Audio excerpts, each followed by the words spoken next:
तो एक तरफ जहां कनाडा भारत को धोखा दे रहा है, इस समय भारत का साथ देने के लिए जर्मनी मैदान में उतर चुका है। और जर्मनी ने भारत में और मौके पर इस तरीके से एंट्री मारी है कि अब कनाडा को भी पछतावा हो रहा होगा कि उन्होंने भारत से पंगा लेकर बहुत बड़ी गलती कर दी। दरअसल आज से कुछ दिन पहले की बात है जब कनाडा ने भारत के खिलाफ में आकर fast track SDS visa scheme को पूरी तरीके से खत्म कर दिया,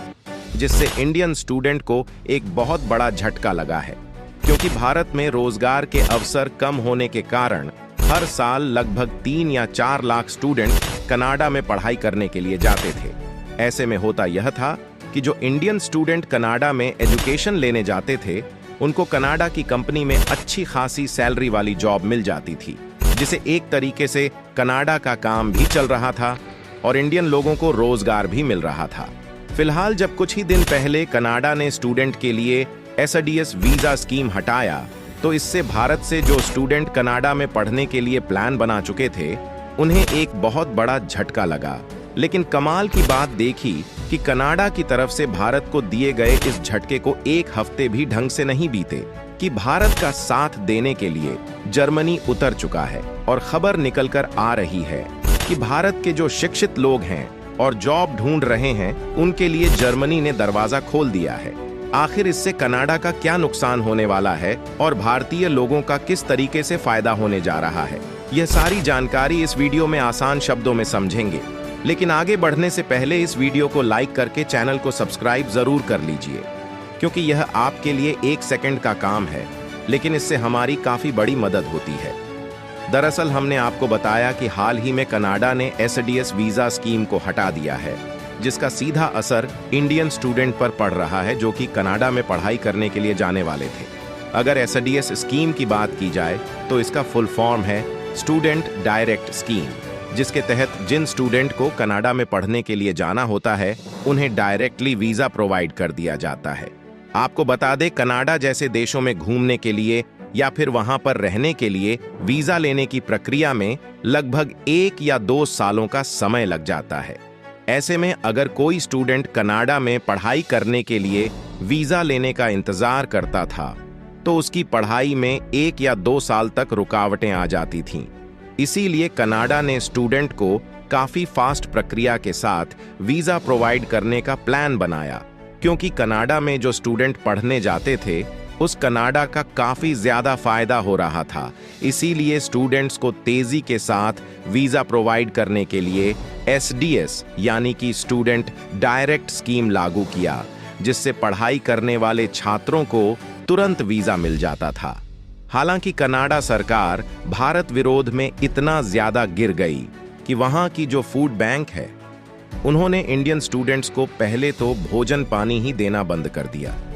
जिसे कनाडा में रहने वाले इंडियन स्टूडेंट्स के लिए भोजन की कमी होने लगी। लेकिन उसके कुछ दिन बाद में इन्होंने स्टूडेंट डायरेक्ट वीजा स्कीम को भी हटा दिया, ताकि और स्टूडेंट कनाडा में पढ़ाई करने के लिए ना जा सके।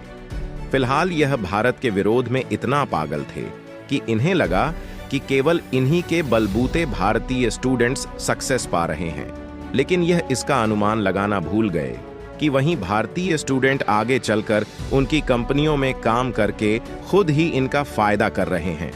हालांकि जब कनाडा ने वीजा स्कीम में इंडियन स्टूडेंट की परेशानियां बढ़ा दी, तो जो इंडियन स्टूडेंट्स कनाडा में ही पढ़ाई करना चाहते हैं, उन्होंने दूसरे देश में मौका तलाशना शुरू कर दिया। और कई स्टूडेंट्स ने कनाडा की रिस्ट्रिक्शन के बाद यूरोप और ऑस्ट्रेलिया में अपनी पढ़ाई करने का प्लान बनाया, क्योंकि ऑस्ट्रेलिया के साथ साथ कई यूरोपीय देश ऐसे हैं जो कि विदेश के स्टूडेंट को पढ़ने के साथ साथ उन्हें अच्छी खासी सैलरी वाली जॉब भी ऑफर करते हैं। फिलहाल यहाँ का तो सब ठीक था और कनाडा को भी यह सब नॉर्मल लग रहा था। लेकिन हाल ही में जर्मनी ने कनाडा के मुंह पर थप्पड़ मारने का काम किया है, क्योंकि जर्मनी जो कि एजुकेशन के मामले में काफी डेवलप्ड देश है और साथ ही दुनिया की तीसरी सबसे बड़ी इकोनॉमी वाला देश है, इन्होंने स्टूडेंट के पढ़ाई की तो बात ही छोड़िए, बल्कि भारत के जो स्किल्ड लोग हैं उनके लिए डायरेक्टली अपने देश का दरवाजा खोल दिया है और उनकी तरफ से धकाधक इंडियन वर्कर के लिए बुलावा आ रहा है। दरअसल देखा जाए तो जर्मनी आज के समय में दुनिया की तीसरी सबसे बड़ी अर्थव्यवस्था वाला देश है। धीरे धीरे बढ़ते समय के साथ जर्मनी में युवाओं की संख्या की होती जा रही है और जर्मनी के पास केवल बची है तो वह बुजुर्गों की तेजी से बढ़ती आबादी।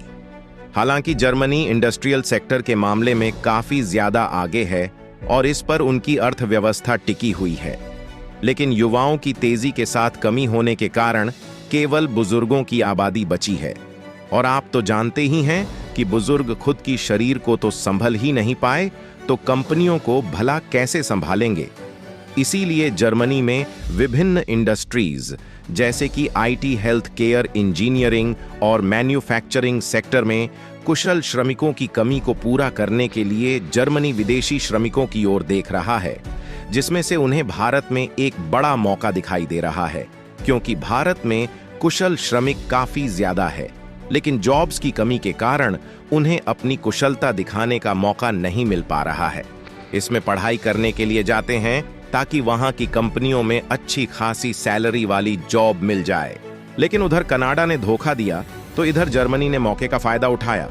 फिलहाल ऐसा भी नहीं है कि यह पहली बार हो रहा है जब इंडियन किल्ड वर्कर को जर्मनी की तरफ से बुलाया जा रहा है, बल्कि ऑलरेडी कई सारे इंडियन वर्कर्स जर्मनी की कंपनियों में काम कर रहे हैं और पिछले साल के आंकड़े तक लगभग 1,30,000 भारतीयों के पास जर्मन श्रम बाजार की नौकरियां थीं, जिसमें लगभग 40,000 महिलाएं भी शामिल थीं। लेकिन अभी तक जो इंडियन वर्कफोर्स कनाडा में काम करने के लिए जाते थे उनकी संख्या सीमित थी और हर साल 20,000 से कम लोगों को ही काम करने के लिए वीजा मिलता था। लेकिन जर्मनी ने अचानक मौके का फायदा उठाते हुए इसे बढ़ाकर 90,000 कर दिया। यानी कि आप जर्मनी और भी ज्यादा इंडियन वर्कफोर्स को चाहता है, जिसमें हर साल 90,000 वर्कर्स को आसानी से जर्मनी का वीजा मिल जाएगा। और ऐसा भी नहीं है कि जर्मनी ने आंख बंद करके इंडियन लोगों के लिए वीजा की लिमिटेशन बढ़ती है, बल्कि भारतीय कुशल श्रमिक आईटी, हेल्थ केयर, इंजीनियरिंग और मैन्युफैक्चरिंग सेक्टर में अच्छी जानकारी रखते हैं। और जो वर्कर जर्मनी में ऑलरेडी कम कर रहे हैं वह जर्मनी की इकोनॉमी को काफी आगे बढ़ा रहे हैं और इन्हें अच्छी खासी सैलरी भी जर्मनी की तरफ से ऑफर की जा रही है। यानी कि कहने का मतलब साफ है कि जब भारत में ही पढ़े लिखे लोगों को अच्छी खासी सैलरी वाली जब विदेश में मिल जाएगी तो भला कोई मूर्ख ही होगा जो विदेश में अपनी स्टडी कंप्लीट करने के लिए जाएगा, क्योंकि विदेश में पढ़ाई करने के लिए जाते हैं। उनका मकसद यही होता है कि विदेश की कंपनियों में अच्छी खासी सैलरी वाली जॉब मिल जाए। और आंकड़ों की माने तो हर साल जो भारतीय स्टूडेंट कनाडा में पढ़ाई करने जाते हैं, केवल इसी से कनाडा की 4.4 मिलियन डॉलर की कमाई हर साल होती है। और यह सब कनाडा की मूर्खता, भारी गलती से डूब जाने वाला है। और यही स्टूडेंट कनाडा की कंपनियों में काम करके जो उनके देश में योगदान दे रहे हैं, उनका हिसाब तो अलग ही है। फिलहाल आपको क्या लगता है कि जर्मनी ने भारतीयों के लिए ऐसा फैसला लेकर सही किया या गलत? अपनी राय कमेंट में जरूर बताएं और इस वीडियो को एक लाइक करके अपने मित्रों तक शेयर जरूर करें ताकि उन्हें भी जानकारी मिल सके। इसी तरह और भी नॉलेज वीडियो देखने के लिए चैनल को सब्सक्राइब करके बेल आइकन को जो पर जरूर सेलेक्ट करें। जय श्री राम।